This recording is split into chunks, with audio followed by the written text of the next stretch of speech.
Magandang araw mga ka-maintenance. Nandito nga po pala kami sa La Union ngayon at pinuntahan po namin yung lumang bahay po namin kung saan lumaki po kaming magkakapatid. At ito naman po yung lumang bahay ni tatay kasama ang kanyang mga magulang nung sila mga bata pa. At kami rin po ay lumaki din dyan.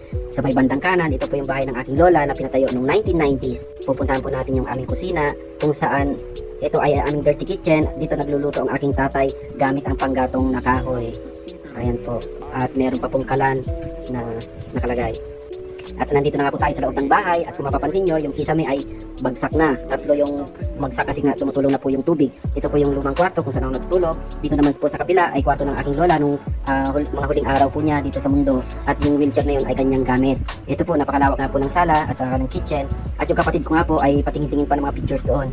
Ito po yung lumang kwarto ng aking lola at saka lolo kung saan sila natutulog. Tinitignan ko po dito sa bintana ay malalaki na po yung mga halaman sa likod, mga grass. Ayan po yung kwarto po nila. At labas po tayo, puntahan naman po natin yung CR.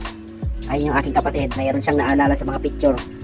Ayan, tignan po natin yung ating banyo. Ayan yung banyo. Ito naman po yung CR, Casillas. Ayan po, malawak din yung CR. At labas na po tayo, may mga pictures dyan ng aking lola. May kandila. Ayan po, bagsak na po yung kisame dahil marami na pong tumutulog dito sa bahay. Biruin mo ay 1990s pa po ito itinayo. At nandito na nga po kami sa labas ng bahay at may napansin nga po kaming bag na nakakalat dito sa labas. Idong ko na natin naman ng idong at ako ng Belt! Kon! Hindi asang belt. Idong ko na. Eh, doon pa lang belt. Madamit din eh. Ayun, pang Australia pala yan eh. Eh, manong idong na talaga bagin na yun. Ay na.